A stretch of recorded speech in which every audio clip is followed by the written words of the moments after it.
সুতরাং জীবনের সর্বপ্রথম প্রয়োজন কি? একটু আমার সাথে কথা বলবেন, কি প্রয়োজন?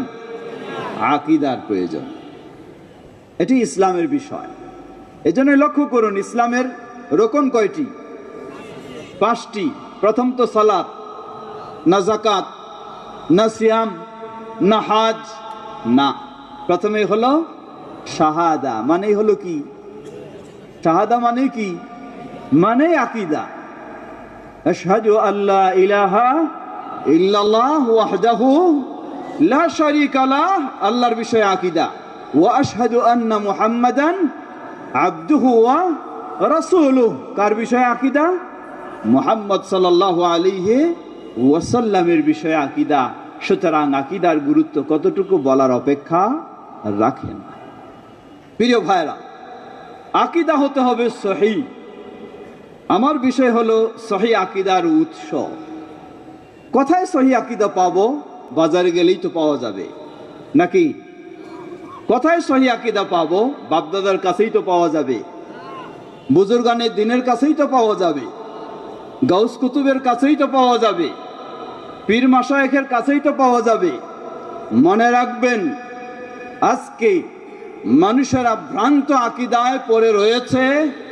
এর একটি বড় কারণ হলো, বা মূল কারণ হলো, আকীদা গ্রহণের উৎস ঠিক না থাকায় আমাদের আকীদাও সঠিক হয়নি। আকীদা গ্রহণের উৎস সঠিক নয়, তাই আকীদাও সঠিক নয়। আকীদা গ্রহণের উৎস যখন সঠিক হবে, আকীদাও তখন সঠিক হবে। এজন্য বিষয়টি অত্যন্ত গুরুত্বপূর্ণ। আকীদা গ্রহণের উৎস কি? আহলুস সুন্নাহ ওয়াল জামাআহ, আহলুর রায়, এখানে এই দুটি ভাগ হয়ে গেছে। আহলুস সুন্নাহ ওয়াল জামাআহ, তাদের কাছে আকীদা গ্রহণের উৎস একটি, ভিন্নপন্থীদের কাছে আকীদা গ্রহণের উৎস আরেকটি। সময় যেহেতু সীমিত, সেদিকে লক্ষ্য করেই শর্টকাট কথা বলার চেষ্টা করব। আকীদা গ্রহণের উৎস আহলুস সুন্নাহ ওয়াল জামাআতের কাছে 3টি। কয়টি? মনে রাখবেন, এটি জানতেই হবে আপনাকে। 3টি। কি সেগুলি? প্রথম হলো কিতাবুল্লাহ। কি? কিতাবুল্লাহ, আল কোরআনুল কারীম। দ্বিতীয় হলো সুন্নাতু রাসূলিল্লাহ, রাসূলুল্লাহ সাল্লাল্লাহু আলাইহি ওয়াসাল্লামের সুন্নাহ, সহিহ অবশ্যই হতে হবে। তৃতীয় হলো ইজমাউস সাহাবা। বিশেষ করে আকীদার বিষয়গুলি, অধিকাংশ বিষয়গুলি হলো গায়েবী বিষয়। আকীদার মূল উৎস, মূল রোকন কয়টি? মূলনীতি কয়টি? কয়টি বলুন? এটা বলতে হবে আপনাকে। কেমনে আপনার আকীদা ঠিক আছে? হ্যাঁ, আকীদার মূল বিষয় হলো 6টি। কয়টি? আমানতু বিল্লাহ ওয়া মালাইকাহ ওয়া কুতুবিহি ওয়া রুসুলিহি ওয়াল ইয়াউমিল আখির ওয়াল কদরি খাইরিহি ওয়া শাররিহি। 6টি। এই 6টি বিষয়কে একটু ভাবুন। আমানতু বিল্লাহ গায়েবী বিষয় না গায়েবী নয়? শতভাগ গায়েবী বিষয়। ওয়া মালাইকাতি গায়েবী না গায়েবী নয়? গায়েবী বিষয় শতভাগ। ওয়া কুতুবি গায়েবী না গায়েবী নয়? এবার বলুন, বলতে হবে না? গায়েবী বুঝেন না? আল্লাহ সুবহানাহু ওয়া তাআলার কিতাব প্রতি ঈমান আনা আমাদের জন্য বলা যেতে পারে আল কোরআনুল কারীম ব্যতীত আমাদের সামনে কোনোটাই নির্ভেজাল কিতাব আছে? আর তাওরাত আছে, ইনজিল আছে, জাবুর আছে, সুহুফ ইব্রাহিম আছে, কোনোটাই নির্ভেজাল আমাদের সামনে নেই, শুধু কোরআনুল কারীম। আর বাকিগুলি সব যেন গায়েবের পর্যায়ে, না দেখে আপনাকে ঈমান আনতে হবে। কুতুবি ওয়া রুসুলি, রাসূলদের প্রতি, নবী রাসূলদের প্রতি ঈমান। আমাদের জন্য কি এটা? হ্যাঁ, আমাদের জন্য বলতে হয় সবটাই যেন। সর্বশেষ রাসূল সাহাবায়ে কেরাম তাকে দেখেছেন, এরপরে আর কেউ দেখেন নাই। তবে এক শ্রেণীর ভাইয়েরা দেখেন। কারা? যারা একটা চেয়ার রাখে দেন, হ্যাঁ, মিলাদ চলতে চলতে একটা চেয়ার খালি রাখেন, ওই জায়গায় এসে বসে যান কে? নাউযুবিল্লাহ, নাউযুবিল্লাহ।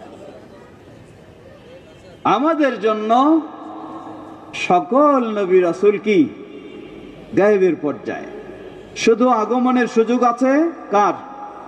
ঈসা আলাইহিস সালাতু ওয়াস সালামের, তবে তিনি নবী রাসূল হিসাবে আগমন ঘটবে না। সুতরাং এটাও বলা যেতে পারে এক প্রকার কি সবটাই গায়েবের পর্যায়ে চলে গেছে। ওয়াল ইয়াউমিল আখির সবটাই কি গায়েবের বিষয়।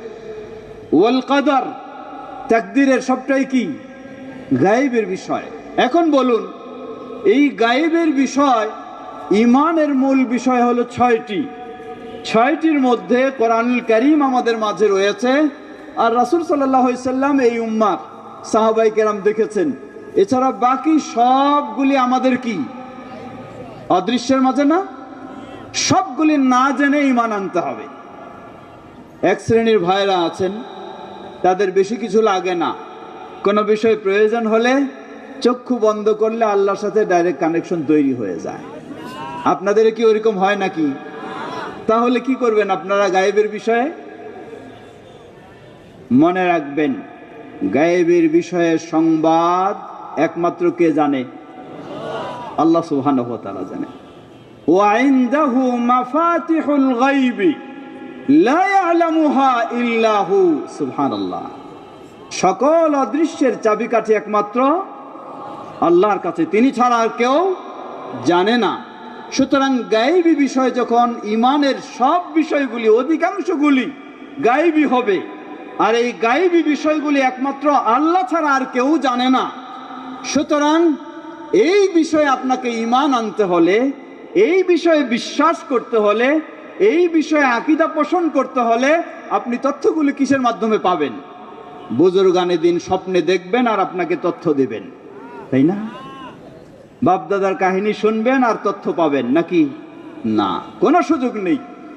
একটি পথ, সেটি হলো গায়েবের তথ্য যেই পথে আসে। গায়েবের তথ্য আসার মাত্র একটি পথ, সেটি হলো ওয়াহী। কি? সেটি হলো ওয়াহী।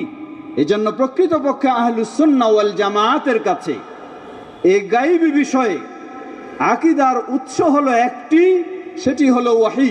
সেটি হলো কি? ওয়াহী। আর ওয়াহী হলো কয়টা জিনিস? কয়টা? একটি হলো সরাসরি আল্লাহ সুবহানাহু ওয়া তাআলার ভাষায় আল কোরআনুল কারীম, অপরটি হলো আল্লাহর পক্ষ থেকে কিন্তু বিকাশ প্রকাশ লাভ করেছে নবী মুহাম্মদ সাল্লাল্লাহু আলাইহি ওয়াসাল্লামের মাধ্যমে, সেটি শর্ত হলো সহিহ হাদিস। অতএব গায়েবের সব বিষয়গুলি বিশ্বাস করতে হলে, ঈমান আনতে হলে, জানতে হলে, শিখতে হলে, বুঝতে হলে, উপলব্ধি করতে হলে এই দুটি ছাড়া তৃতীয় কোনো পথের মাধ্যমে সম্ভব হবে না।